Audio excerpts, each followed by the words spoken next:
মাসুমের মাধ্যমে আসিফ নজরুল তার নিয়োগ বদলি বাণিজ্য চালিয়ে যাচ্ছেন। সূত্র জানিয়েছে আসিফ নজরুল তার স্ত্রীকে আমেরিকা পাঠানোর প্রস্তুতি নিয়েছেন এবং 5 তারিখের পর থেকে 2 হাত ধরে টাকা কামাচ্ছেন এবং সেই টাকা যুক্তরাষ্ট্রে পাচার করবেন বলেও তার এক ঘনিষ্ঠ সূত্র জানিয়েছেন। এরই মধ্যে তার ঘনিষ্ঠ এক সাংবাদিকের মাধ্যমে $1.3 মিলিয়ন দিয়ে বাড়ি কেনার চেষ্টা করছেন আসিফ নজরুল। আপনি সংস্কার আমার তো এই সংস্কারের প্রতি এখন বিশ্বাস নেই। তো আসিফ নজরুল আপনি এত ছাত্রদের নিয়ে এত চিল্লাপাল্লা করেন, হই হুলস্থুল করেন যে সংস্কার করে নাকি উল্টে দিবেন, তো আপনি একজন বিচারপতি নিয়োগ দিচ্ছেন কেন? এই সংস্কারটুকু না করে একজন বিচারপতি নিয়োগ দিচ্ছেন কেন? এভাবেই চলছে আসিফ নজরুলের সংস্কার। একদিকে ভারতীয় গোয়েন্দাদের শাখা অফিস ডেইলি স্টার প্রথম আলোর এজেন্টদেরকে বিভিন্ন জায়গায় বসানো হচ্ছে, অন্যদিকে আওয়ামী লীগকে বাঁচানোর সব চেষ্টা চালিয়ে যাচ্ছেন আসিফ নজরুল। মাঝখানে যে স্বপ্ন নিয়ে মানুষ জীবন দিল, তাদের সেই স্বপ্ন অঙ্কুরেই বিনষ্ট হবার পথে। তারপরেও আমাদের দেশের কিছু মানুষ স্বপ্ন দেখে আসিফ নজরুলের হাত ধরে এই দেশ সিঙ্গাপুর হবে। তাদের সাথে আমিও একটু স্বপ্ন দেখতে চাই, আর সেই স্বপ্ন বাস্তবায়ন করতে হলে বাস্তবেও কিছু একটা হতে হবে। কিন্তু আসলেই কি বাস্তবে কিছুই হচ্ছে?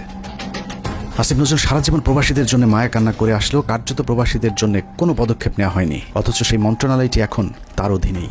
এখনও সৌদি, মালয়েশিয়া, সিঙ্গাপুর সহ মধ্যপ্রাচ্যে যেতে আগের মতোই বাড়তি টাকা গুনতে হয়। এখনও কেউ মারা গেলে তাদের লাশ আনার টাকাটাও ওই পরিবারগুলোর জন্য বোঝা হয়ে দাঁড়ায়। সারা বছর ভারতের বিরুদ্ধে কথা বলে বিডিআর হত্যাকাণ্ড ধামাচাপা দেওয়ার চেষ্টা করছে আসিফ নজরুল। বিডিআর জওয়ানদের ছাড়ার কোনো ব্যবস্থা নেই।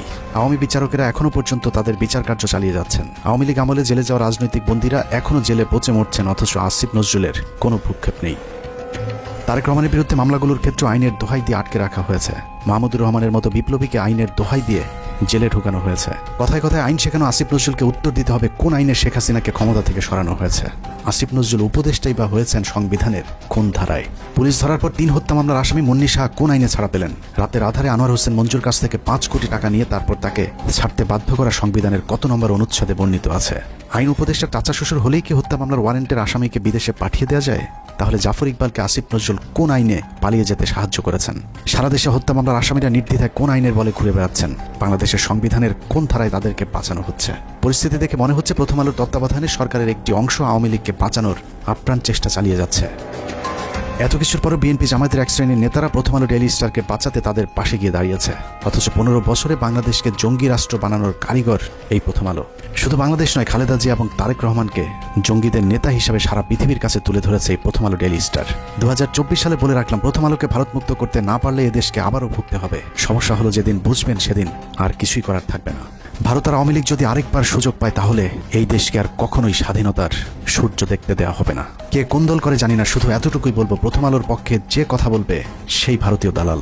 অতএব প্রথম আলো আর স্বাধীনতা একসাথে বাংলাদেশের মানচিত্রে থাকতে পারে না। এটা কোনো পত্রিকা নয়, এটা ভারতীয় গোয়েন্দা সংস্থার বাংলাদেশি একটি শাখা। আমরা কোনো পত্রিকা বন্ধ চাই না, কিন্তু প্রথম আলোর বিরুদ্ধে যে মানুষ হত্যার ভয়াবহ অভিযোগ উঠেছে, তার বিচার যতদিন না হবে ততদিন তাদের বিরুদ্ধে আমাদের যুদ্ধ চলবে। তাদের পাশে যে দাঁড়াবে তাকেই শত্রু হিসেবে চিহ্নিত করা হবে। আল্লাহ হাফেজ।